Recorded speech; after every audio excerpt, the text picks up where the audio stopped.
Salut tout le monde, j'espère que vous allez bien. Alors, bienvenue sur notre chaîne Bingo Formal. Et surtout, si vous êtes nouveau ou nouvelle, n'hésitez pas de vous abonner et d'activer la cloche des notifications pour ne rien manquer sur toutes nos prochaines vidéos. Voilà, dans la vidéo d'aujourd'hui, je vais devoir partager avec vous une petite stratégie pour le Volatility 75. Donc, la stratégie va nous aider à faire le scalping sur M5 chart, c'est-à-dire sur un délai de 5 minutes. Pour autant perdre le temps, on va passer à la configuration, c'est-à-dire on va configurer nos indicateurs qui seront utilisés pour cette stratégie. Alors on va ajouter des indicateurs. Alors le premier indicateur que l'on va ajouter, c'est les moving average. Alors le moving average, on va garder tout par défaut, c'est-à-dire par défaut la période, j'y arrive, ça sera 10, décalage 0.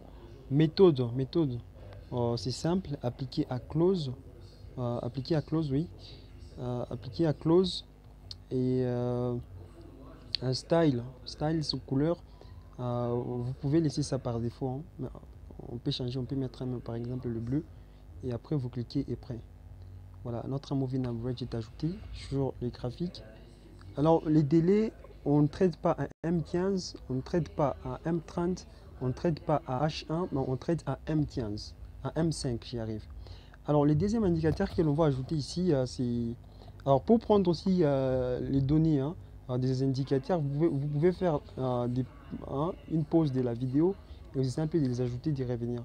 Alors on va ajouter les deuxièmes indicateurs. Les deuxièmes indicateurs que l'on va ajouter, ce sera les MACD.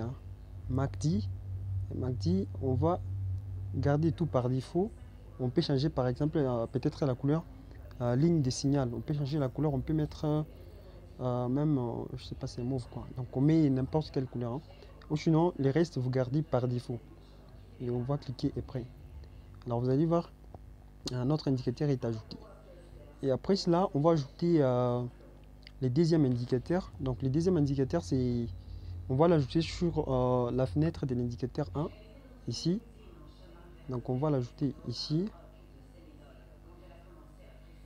Voilà, on va l'ajouter là. On va chercher les moving average. Vous changez la période, vous mettez 1.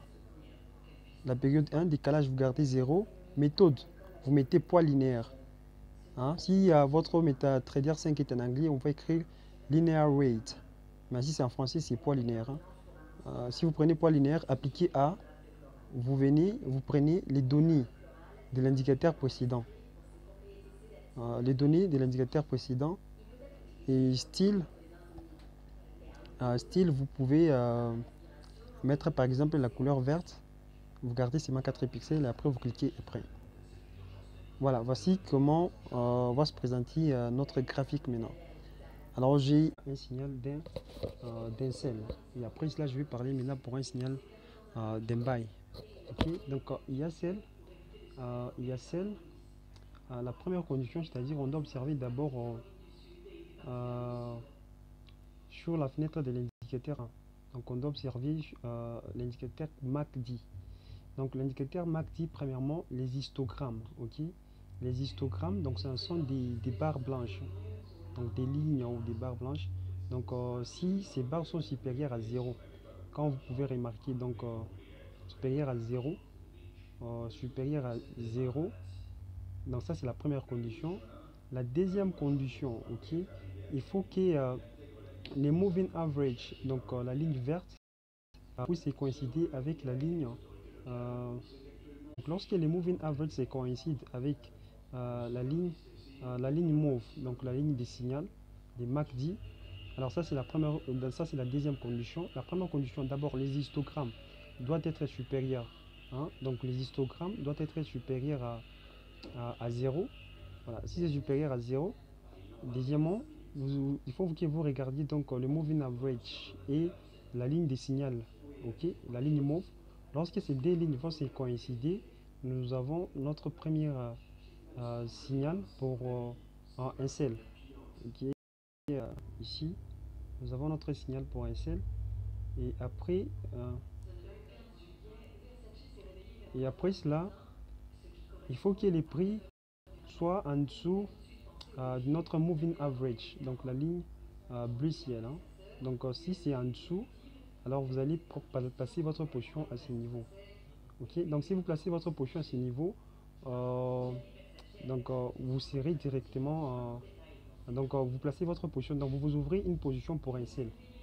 Et les money management que j'utilise pour cette stratégie, qui à chaque fois que je suis en gain, juste avec des ticks, donc je quitte directement le marché. Donc si je suis en gain par exemple, moi je commence avec 0.1 et après 0.4, alors je coupe mon trade et j'attends encore un autre signal. Alors il faut travailler avec ces systèmes de money management. Tout sinon vous pouvez utiliser les vôtres si vous voulez bien sûr. Et un signal d'un buy, la première condition, premièrement, les histogrammes, donc les barres blanches, doivent être inférieurs à 0. Donc si c'est inférieur, il faut regarder à la deuxième condition. La deuxième condition est qu'il faut que les moving average, la ligne verte, ça puisse coïncider avec la ligne des signaux de MACD, c'est-à-dire la ligne mauve. Donc ici, c'est coïncide. Après, vous regardez si les prix, donc si les prix sont supérieurs, donc sont au-dessus, ok, au-dessus du moving average, donc vous placez votre position pour un buy. Et dès que vous êtes en gain avec des ticks, donc vous quittez les marchés, donc ainsi de suite. Alors cette stratégie demande beaucoup de temps, c'est-à-dire il faut avoir beaucoup de temps. Et donc il faut être devant son téléphone pour observer quand les conditions sont remplies pour placer des positions. Néanmoins, j'ai prévu donc pour vous faciliter la tâche un indicateur sonore. Donc partant de cette stratégie, donc ça va vous envoyer des notifications directement sur votre mobile pour ne pas s'embrouiller avec votre écran de votre téléphone ou de votre ordinateur. Ou sinon c'est un peu par rapport à cette stratégie. Si vous avez des questions, n'hésitez pas à me laisser ça en commentaire. Et merci à vous et surtout portez-vous bien chez vous. Ciao.